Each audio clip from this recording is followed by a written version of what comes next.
Hi everybody, it's the Silver Linings Librarian, next episode of The Whipping Boy by Sid Fleischman.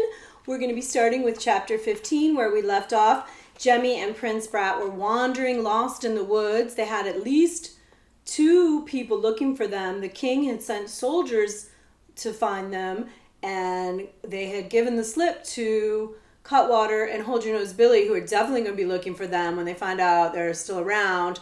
They made a friend, sort of a girl named Betsy who had a bear named Petunia, and now they're walking along the riverbank in the woods trying to find their way back to the city.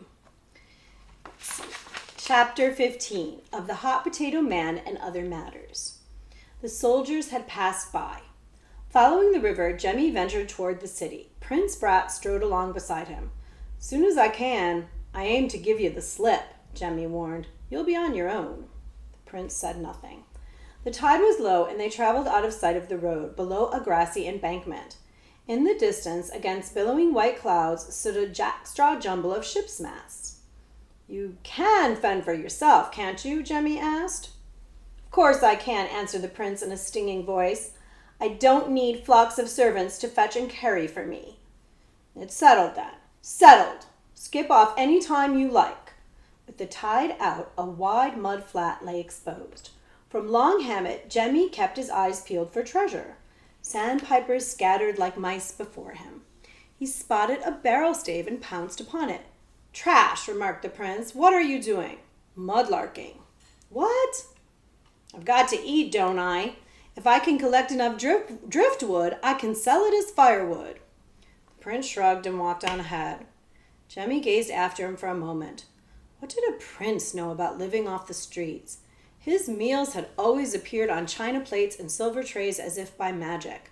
Left to himself, he'd starve. "It's not my worry," Jemmy muttered. "What? You, that's what. If you get hungry enough, you'll scramble back to the castle." The prince glared at Jemmy, and then stooped down to retrieve the broken leg of a chair from the mud. "Is this worth anything?" Jemmy nodded. Before long, the two of them had collected 3 more barrel staves and the back of the chair. Then Jemmy found something even more valuable to him, a bent and battered bird cage. He could go into business with that. Straightened out, it would hold rats. They rounded a bend, and the crack of a whip sounded in the air like a firecracker. Jemmy crawled up the embankment for a look. A weary old coach was mired in a mud hole on the road. The coachman, looking just as old and rickety, held the reins of a 2-horse team and cracked his whip into the air again. "Pull, gents! Be good lads! It's me own fault not leading you around this bog. Me eyesight ain't what it used to be, is it, old tars?" Jemmy watched for another moment as the horses tried to pull the coach free. The coach was enameled blue with yellow lettering painted on the door panel. "Captain Harry Nips, Hot Potato Man." Jemmy crawled over the embankment. A ride to the city would suit him fine. "Sir, would you take on a passenger? Here, let me set these barrel staves under the wheels." "Don't mind if you do," said Captain Nips. "I'm late for the fair as it is." So it's an old, you gotta remember the setting, right? The old times, the Middle Ages. The road is muddy, and in the old days, the horse and carriage would get caught in the mud, and you'd have to put something under the wheel so it could grab onto it and go forward. Jemmy busied himself laying a firm track for the wheels. Prince Brat watched from the edge of the embankment. "You must be carrying a heavy load," Jemmy cried out. "Try again, Cap'n." The old man cracked his whip. The horses strained and the coach rolled up out of the bog. "Hop in, lad." Jemmy opened the door and saw that the coach was heavily loaded with raw potatoes and a huge iron kettle. Jemmy settled himself as best he could, and the coach lurched forward. At last, Jemmy thought, you're free of the prince. But he couldn't resist a backward glance. Prince Brat was standing in the center of the road. He's dropped his load of driftwood and merely gazed at the receding coach. Jemmy straightened and folded his arms. The prince wasn't his lookout anymore. But he'd stood there like a wounded bird. Blast him! Prince hadn't a cockeyed notion how to fend for himself. "Stop, Captain!" Jemmy shouted. "We left me friend behind!" The hot potato man pulled up on the reins. Jemmy leaned out the window. With an arm, he motioned Prince Brat to come along. For an instant, Jemmy thought he saw a smile flash across the prince's face, but it had vanished by the time the heir to the throne joined him inside the coach. They rode in silence. Jemmy wondered what had possessed him to refer to Prince Brat as his friend. Friend?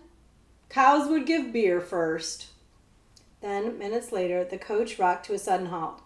"Stand and deliver!" came a shout. A pair of highwaymen with training pistols were training pistols on Captain Nips. Jemmy hardly had to peer out. The voice was familiar. It was Hold Your Nose Billy and Cutwater. Chapter 16, where the prince neither bawls nor bellows. Jemmy felt a surge of the creeps. Run for it, he wondered. Instead, he began to burrow out of sight under the loose heaps of potatoes. "Remember," he whispered to the prince, "it's me they're after, not you. Tell him we split up. Tell him I swam the river." Prince Brat merely looked at him. The voices outside boomed. "Stand and deliver, I said!" "And I heard you," exclaimed Captain Nips. "Deliver what? Potatoes? Scurvy rascals, help yourselves." "Hang your potatoes," said Hold Your Nose Billy. "Deliver us some information and you can be off. We're after 2 runaway apprentices." "Apprentice highwaymen?" Captain Nips scoffed. "Our affair. Girl with a bear said she saw him streaking for the river. You carrying passengers?" Jemmy pulled the iron kettle over his head. A coach door was yanked open, and Jemmy could hear Cutwater's muffled cackle. "Got one! The whipping boy, is it? Where's your master, eh?" Jemmy held his breath. He had no reason to believe that the prince wouldn't betray him again. There came a stiff pause, and then Prince Brat said, "Swam the river." By then, Hold Your Nose Billy had ripped open the opposite coach door. Even through the kettle, Jemmy imagined he could smell garlic. "Swim the river far. He needs scales and fins." Hardly a moment later, the kettle was grabbed off and Jemmy's head stood exposed. "Here's the potato we're after," Hold Your Nose Billy roared gleefully. Jemmy and the prince were yanked out of the coach, and the big outlaw shouted to Captain Nips, "Throw me down your horsewhip and drive on." Hanging on to each boy by the scruff of the neck, the highwaymen scrambled out of sight below the embankment. Hold Your Nose Billy looked angry enough to throttle Jemmy on the spot. "Tricked me, did you?" he bellowed. "Flux 'em to me with your fancy quill scratching." "The game's up," Jemmy thought. He tumbled that the ransom note ain't worth scat. But trying to look as innocent as possible, he replied, "Sir?" "A gold sack or 2 would have satisfied me," and Cutwater snarled the hairy outlaw. "Greedy ain't our middle name, but you, raising the ante to a great cartload. Reckoned to slow us down, didn't you? It would be easier to drag around a dead horse. If we ain't light-footed, we're caught. That was your scheme." What a pair of fools, Jemmy thought. That hadn't been his scheme at all. "You've got it all wrong," he declared. "I swear it." "Aye, enough plunder to burn us directly to the gallows, eh?" Hold Your Nose Billy continued. "Well, here's a whipping you won't never forget." He snapped Captain Nips' whip in the air to get the feel of it. "Here's the whipping, boy," Cutwater put in. You said it'll go powerful worse for us if we thrash the prince himself." Hold Your Nose Billy nodded sharply. Cutwater upturned the prince, holding him by the ankles and the ear. "Go to it, Billy." Jemmy finally found his voice. "Lay down the whip," he commanded with a princely air. "Don't you have an ounce of sense between you?" "Hold your gab! Simpletons! You can just fill your pockets with plunder and be light-footed as ever," Jemmy declared. "Nobody fluxums Hold Your Nose Billy and gets away with it." The whip snapped across the prince's back. Jemmy held his breath. He knew what it felt like. He saw that Prince Brat had slit his jaw, just as Jemmy had always done, and not a sound escaped his lips. "Harder," Cutwater advised. "You didn't raise a peep out of him." The big man let fly again. "He must have a hide like an elephant," said Cutwater. "He don't feel a thing." "He'll feel this," Hold Your Nose Billy thundered, and the leather whistled through the air. The prince's jacket was being shredded. "Bawl out," Jemmy shouted. He dreamed of seeing the prince whipped, but now that it was happening, he had no satisfaction in it. "Holler and cry out, I won't tell anyone." But Prince Brat only girded himself for the next blow. From the top of the embankment came an outraged voice. Betsy and her dancing bear stood there.